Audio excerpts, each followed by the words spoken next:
2 दिसंबर 1984 की वो रात भोपाल शहर के लोगों के लिए आम रात थी। लोग अपने घरों में सो रहे थे, बच्चे गहरी नींद में थे। लेकिन आधी रात के बाद कुछ ऐसा हुआ जिसने इतिहास में एक काला अध्याय लिख दिया। एक जहरीली गैस जिसने सिर्फ हवा को ही नहीं बल्कि हजारों लोगों की जिंदगियों को निगल लिया। भोपाल गैस ट्रेजेडी, जिसे दुनिया की सबसे बड़ी औद्योगिक दुर्घटनाओं में गिना जाता है, एक ऐसी घटना जिसने इंसानियत, सिस्टम और कॉरपोरेट लालच की सच्चाई सबके सामने रख दी। लेकिन क्या आपने कभी सोचा है वो रात कैसी थी और उस रात क्या क्या गलतियां हुई थी, और आज 40 साल बाद भी क्या न्याय उन लोगों को सच में मिला है या नहीं मिला है? चलिए जानते हैं इस वीडियो में। 1980 के दशक में भोपाल एक शांत बढ़ता हुआ शहर था। यहाँ यूनियन कार्बाइड नाम की एक अमेरिकी कंपनी का पेस्टिसाइड प्लांट था। पेस्टिसाइड का मतलब होता है कीटनाशक, जहाँ सेविन नाम का कीटनाशक बनाया जाता था। इस केमिकल को बनाने के लिए एक बेहद जहरीला कंपाउंड इस्तेमाल होता था जिसे मिथाइल आइसोसाइनेट कहते हैं, जिसे हम शॉर्ट में MIC कह सकते हैं। एक ऐसी गैस जो इंसान के लिए जानलेवा है। कर्मचारियों ने पहले ही कंपनी को बता दिया था कि सेफ्टी स्टैंडर्ड्स गिर रहे हैं, गैस टैंक्स में मेंटेनेंस कम हो रहा है, पाइप रस्ट हो चुके हैं और प्रेशर कंट्रोल सिस्टम काम नहीं कर रहे थे। लेकिन मैनेजमेंट ने इन चेतावनियों को इग्नोर कर दिया, क्योंकि मेंटेनेंस का मतलब था खर्चा और खर्चे का मतलब था कम प्रॉफिट होना, और कंपनी चाहती थी कि प्रॉफिट ज़्यादा से ज़्यादा हो। 2 दिसंबर की रात लगभग 11:30 पर प्लांट के एक स्टोरेज टैंक में पानी घुस गया। वो टैंक भरा हुआ था मिसाइल आइसोसाइनेट गैस से। जैसे ही पानी मिला, केमिकल रिएक्शन शुरू हो गई। टेम्परेचर बढ़ने लगा, प्रेशर अनकंट्रोलेबल हो गया और कुछ ही मिनटों में वो टैंक फट पड़ा। गैस हवा में मिल चुकी थी। रात के लगभग 12 बजे यूनियन कार्बाइड के प्लांट से उठी वो गैस धीरे धीरे पूरे भोपाल शहर पर छा गई। काली, भारी और जहरीली गैस जो हवा से भारी थी, यह नीचे की तरफ फैलने लगी। जो भी इसमें सांस ले रहा था उसके गले और फेफड़े जलने लगे। आंखों में तेज जलन, सांस रुकना और कुछ ही मिनटों में लोग बेहोश होने लगे, जिससे चारों तरफ तबाही मच गई। लोग नींद से उठे, आंखें जल रही थी, कुछ समझ नहीं आ रहा था कि हुआ क्या है। घर से निकलते ही सड़कों पर अफरा तफरी मच गई। लोग अपने बच्चों को गोद में उठाकर भाग रहे थे, कोई अपने परिवार को ढूंढ रहा था, कोई मुंह में पानी डालकर बचने की कोशिश कर रहा था। लेकिन गैस हर जगह थी, हर गली में थी, हर घर में थी और चारों तरफ गैस तबाही मचा रही थी। भोपाल के अस्पतालों में हजारों लोग पहुंचने लगे, लेकिन वहां किसी को कुछ पता नहीं था कि ये कौन सी गैस है या इसका इलाज कैसे किया जाए या आगे क्या करना है। डॉक्टर सिर्फ अनुमान लगाकर इलाज करने लगे। कोई दूध दे रहा था, कोई पानी से धो रहा था, लेकिन MIC यानी मिथाइल आइसोसाइनेट गैस शरीर के अंदर अपनी तबाही फैला चुकी थी। पहली ही रात में लगभग हजारों लोग दम तोड़ चुके थे। सुबह जब सूरज निकला तो भोपाल एक मौत का शहर बन चुका था। सड़कों पर लाशें ही लाशें बिखरी पड़ी थीं। जानवर, पक्षी, इंसान सभी एक ही जहर के शिकार थे। रेलवे स्टेशन के पास सैकड़ों की संख्या में सब पड़े थे। किसी को कुछ पता नहीं था कि कौन जिंदा है और कौन नहीं। कहा जाता है कि सिर्फ पहले 2 दिनों में ही लगभग 8000 से ज़्यादा लोग मारे गए। यूनियन कार्बाइड का पूरा इलाका, जो कि लगभग 40 वर्ग किलोमीटर में फैला हुआ था, उस पूरे इलाके में जहरीला धुआं भर चुका था। करीब 5 लाख से ज़्यादा लोग सीधे इस गैस के संपर्क में आए थे। हजारों लोगों की मौत हो चुकी थी और लाखों लोगों की ज़िंदगी हमेशा के लिए बदल गई। लेकिन अब सवाल था, आखिर ये हुआ कैसे? क्या ये सिर्फ एक दुर्घटना थी या एक ऐसा अपराध जिसे सालों तक छिपाया गया? अब सभी के सामने एक सवाल था, और वह सवाल यह था कि इतना बड़ा हादसा आखिर हुआ कैसे? तो इसके पीछे कई कारण थे। यूनियन कार्बाइड के जिस टैंक E610 से गैस निकली थी, उसमें मिथाइल आइसोसाइनेट भरी हुई थी। ये केमिकल बहुत अनस्टेबल है। इसमें अगर जरा सा भी पानी चला जाए तो ये इंस्टेंटली हीट और प्रेशर पैदा करता है, और उस रात भी कुछ ऐसा ही हुआ था। मेंटेनेंस की गलती से पानी टैंक में चला गया, लेकिन सेफ्टी सिस्टम काम नहीं कर रहे थे।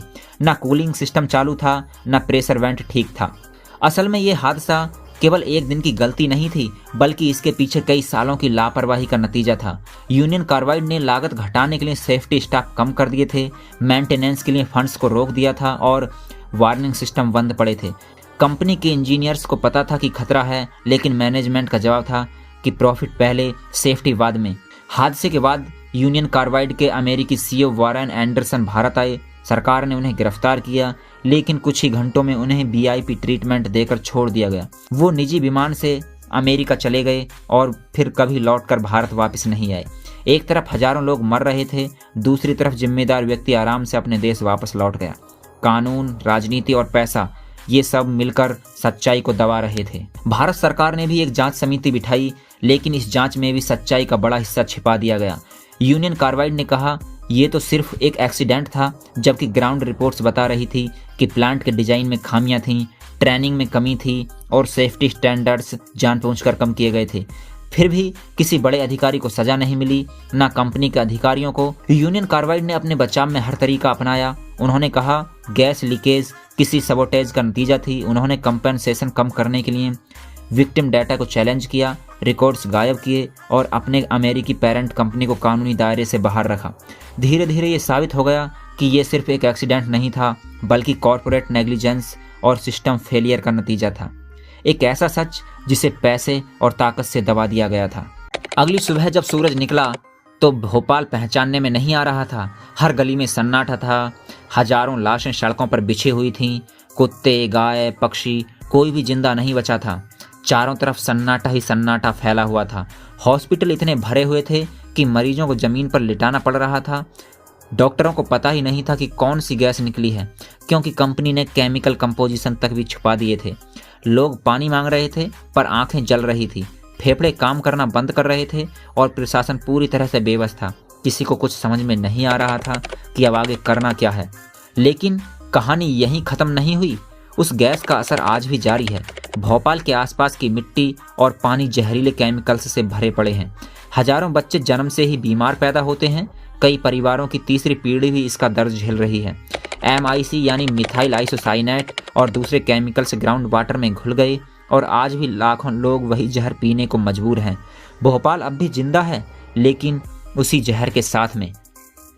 1984 से लेकर आज तक भोपाल के लोग इंसाफ के लिए लड़ रहे हैं। 1989 में भारत सरकार ने यूनियन कार्बाइड से एक सेटलमेंट किया, सिर्फ $470 मिलियन में, यानी मरने वाले व्यक्ति को सिर्फ 25,000 रुपये। सोचिए, क्या एक इंसान की जिंदगी की कीमत इतनी कम है? विक्टिम ग्रुप्स ने इसे बिट्रायल कहा, लेकिन सरकार ने केस बंद कर दिया। लोग सड़कों पर उतरे, धरने दिए, विदेशों में प्रदर्शन किए, पर न्याय आज तक अधूरा है और कहीं भी सुनवाई नहीं हुई। यूनियन कार्बाइड बाद में डो केमिकल में मर्ज कर गई और डो ने साफ कह दिया, हम यूनियन कार्बाइड के क्राइम्स के लिए जिम्मेदार नहीं हैं।